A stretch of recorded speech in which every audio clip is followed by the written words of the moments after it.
নমস্কার, আমি গুরুজি উত্তম শাস্ত্রী বলছি। আমি আরও একবার নতুন করে আপনাদেরকে কৃতজ্ঞতা এবং ধন্যবাদ জানাই। আমি প্রত্যেকটা প্রোগ্রামের আগে আপনাদেরকে ধন্যবাদ কৃতজ্ঞতা এই জন্যই জানাই, সুতরাং আমার প্রোগ্রামটা আপনারা সবাই দেখেন। যাক, আজকে প্রোগ্রামটা আমি বিষয়বস্তু বলছি, গুরু চণ্ডাল দোষ আপনার জীবনে কতটা ক্ষতিকর করতে পারে। এবারে বুঝবেন কি করে যে গুরু চণ্ডাল দোষটা আপনি জানবেন কি করে।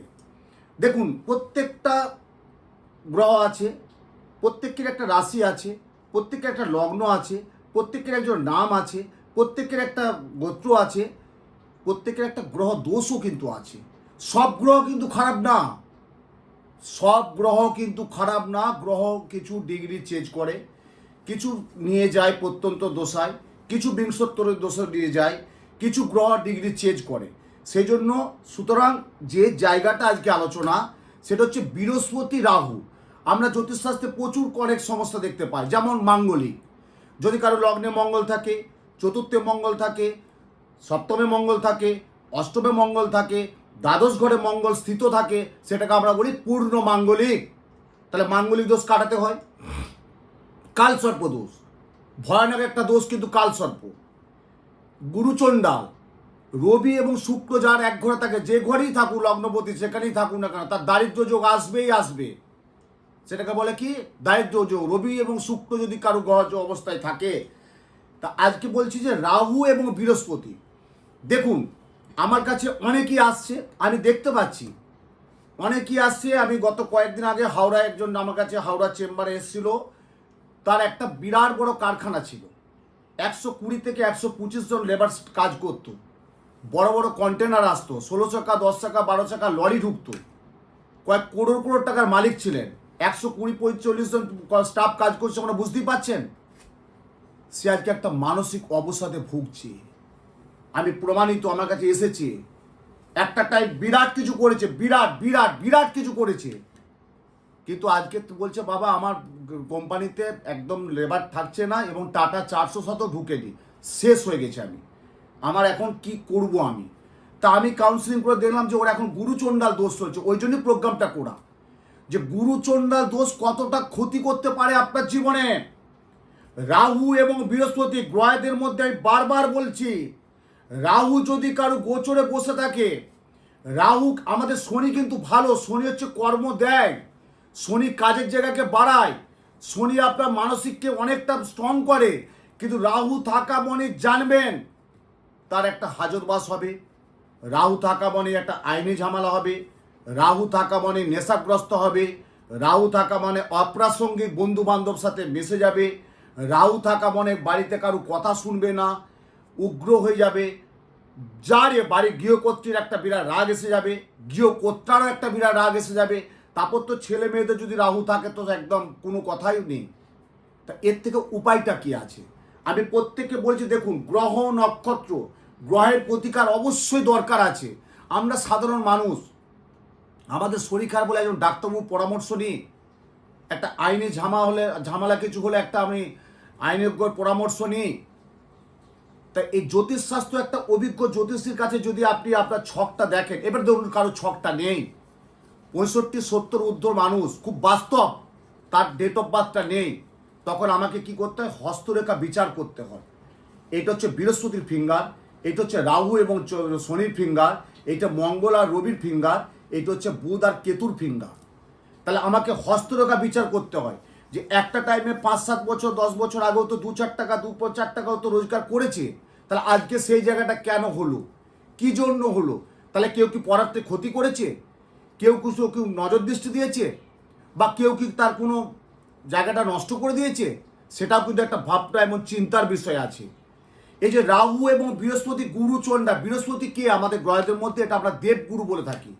বৃহস্পতি গ্রহটাকে আমরা দেবগুরু বলে থাকি। বৃহস্পতি আমাদের জ্ঞান, চেতনা, বিবেক, প্রজ্ঞাকে বড় জায়গায় নিয়ে যায়, এবং তার সাথে রাহু কি করে?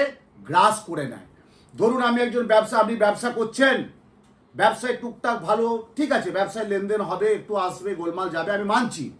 কিন্তু এমন কিছু হয়ে যায় যে আপনি ব্যবসা থেকে সাফল্য পাচ্ছেন না, পরিশ্রম করছেন, ইনভেস্ট করছেন, ব্যবসায় মূল্যবান সময় দিচ্ছেন, নিয়োগ করছেন, কিন্তু ব্যবসায় আপনাকে ঋণগ্রস্ত হয়ে যাচ্ছে।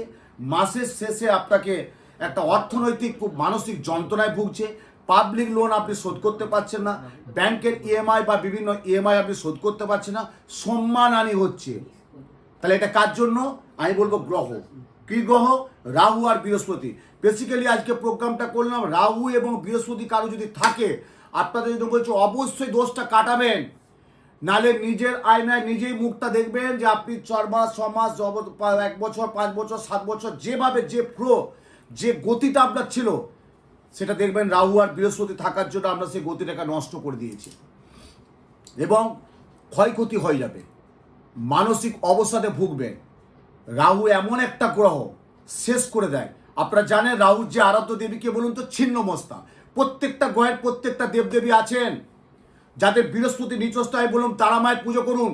বৃহস্পতির আরাধ্য দেবী হচ্ছে তারা মা, শুক্রের আরাধ্য দেবী হচ্ছে মা ভুবনেশ্বরী, চন্দ্রের আরাধ্য দেবী হচ্ছে মা কমলাত্মিকা, শনির গুরু হচ্ছে মা দক্ষিণাকালী, রাহুর গুরু হচ্ছে মা ছিন্নমস্তা বগলামুখী, মঙ্গলের গুরু হচ্ছে মা বগলামুখী।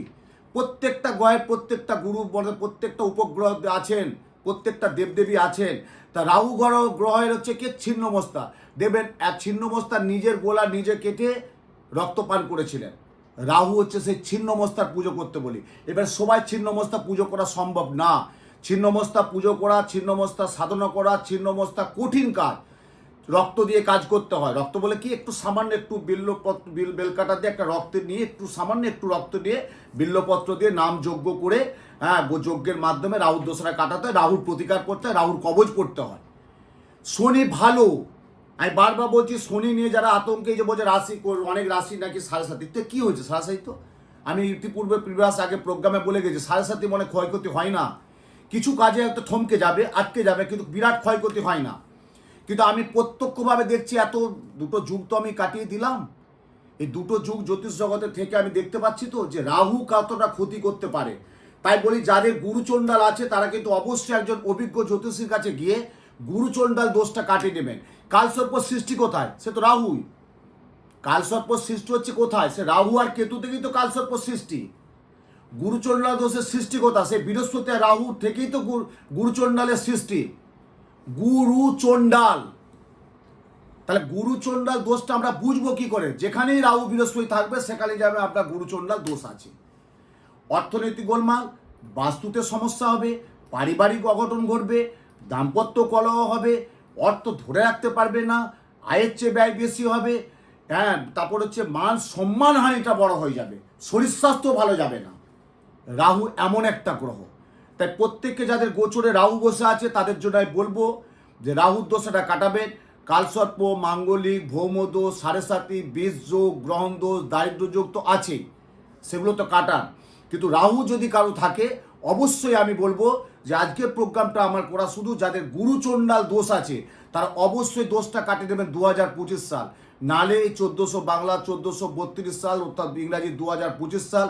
যারা ব্যবসা করছেন তাদের একটা বিরাট ক্ষয়ক্ষতি হবে যাদের গুরুচণ্ডাল দোষ আছে। আর প্রত্যেকের জন্য একটা কথা বলি, আগামী 26শে মে, এই 26শে মে সোমবার সকাল 11:09 গতে অমাবস্যা পড়ে যাচ্ছে। প্রত্যেকটা অমাবস্যার মাহাত্ম্য আছে। তা এই অমাবস্যাটাকে আমরা কি বলে থাকি? শ্রী শ্রী ফল ও হারিণী কালিকা পূজা অমাবস্যা। 1820 বঙ্গাব্দে ঠাকুর শ্রী শ্রী রামকৃষ্ণ পরমহংস দেব মা শ্রী সারদা মাকে ওই দিন ষোড়শী রূপে পুজো করেছিলেন। এই ফলানি কালিকা পূজায় আমার বেহালা বাড়িতে সকাল 11:09 থেকে রাত্রি পর্যন্ত পূজা, হোম, যজ্ঞ এবং যাদের যাদের মাঙ্গলিক, কালসর্প, ভৌমদোষ, 7.5, বেশ যোগ, গ্রহণ দোষ, প্রত্যেককে আমি নিজে বসে দোষটা কাটাবো। মাঙ্গলিক যে রিচুয়াল, মাঙ্গলিক দোষের যে রিচুয়াল আছে, যে প্রথা, নবপত্রিকা দিয়ে, কোলা গাছ দিয়ে বাবা মহাদেবকে রেখে যে মাঙ্গলিক দোষটা কাটানো, সেটা আমি অবশ্যই কাটাবো। এবং যাদের যা দোষ আছে, অশুভ যে গ্রহ আছে, সে গ্রহের প্রতিকার দেবো। ওই দিন আমার দীক্ষা আছে এবং মায়ের ভোগ আছে, আপনারা প্রত্যেকেই আসবেন। যারা দূর দূরান্ত থেকে আসবেন তাদের থাকার ব্যবস্থা আছে, এবং যারা নাও আসতে পারেন তাদের ফটো আর নাম গোত্র আমাকে দিয়ে যাবেন, আমি কাজ করে দেবো। পরে আপনারা নিকটবর্তী চেম্বারে যোগাযোগ করে নেবেন। কিন্তু ওই দিন একটা ফল কিন্তু আপনারা দান করবেন। 26শে মে সকাল 11:09 হইতে তারপর দিন 8:46 পর্যন্ত অমাবস্যা থাকছে পূর্ণ মোক্ষম যোগ। ওই দিন যদি একটা ফল দান করতে পারেন, অভিষ্ট লাভ পাবেন, মোক্ষ ফল পাবেন এবং প্রাপ্তি যোগ পাবেন। 26শে মে সোমবার একটা ফল দান করবেন, কালী মন্দিরে যে কোনো মন্দিরে গিয়ে ফল দান করবেন, নিয়ে ফলটি নিয়ে ঠাকুরমশাইকে দেবেন, দক্ষিণা দেবেন, ফলটা দেবেন, মানত করবেন, নিজে যে মনোবাসনা মনস্কামনা পূর্ণ করবেন। অন্তত সারা জীবন ওই ফলটা খাবেন না। এবারে যথাক্রমে যদি কেউ সারা জীবন নাও খেতে পারে, আমি অন্তত বলবো একটা বছর খাবেন না। সারা জীবন তো আমি ত্যাগ করতে বলবোই, যদি নাও পারেন যথাক্রমে একটা বছরের ফলটা খাবেন না, দেখবেন আপনি ফল পাবেন পাবেন পাবেন পাবেন পাবেন পাবেন পাবেন। মা কাউকে ফেরায় না। ঠিক মনসংযোগ করে ডাকতে হবে, পদ্ধতিটা জানতে হবে এবং সে ফলটি দান করবেন। আপনার স্বামী, সন্তান, পুত্র, সংসারে সুখ শান্তি স্বাস্থ্য সমৃদ্ধি সৌভাগ্য রাজ সম্মান নিশ্চিন্তে নির্বিঘ্নে বসবাস হয়, চতুর্বর্গ ফলপ্রাপ্তি সর্ববনবাসনা মনস্কামনায়, সর্বরোগ শোক দুঃখ তাপ ব্যাধি ভয়ভীতি বিপদ থেকে মুক্ত লাভদায়ক চতুর্বর্গ ফলপ্রাপ্তি। ফল দান করুন। 26শে মে সোমবার শ্রী শ্রী ফলহারিণী কালিকা পুজো অমাবস্যা যোগে আমার বেহালা শিলপাড়ার বাড়িতে সকাল 11টা 9 গতে অমাবস্যা পড়ে যাচ্ছে। প্রত্যেককে আমার সাদর আমন্ত্রণ। প্রত্যেকে ভালো থাকুন, সুস্থ থাকুন, সুন্দর থাকুন, আনন্দে থাকুন, সাথে থাকুন। জয় মা।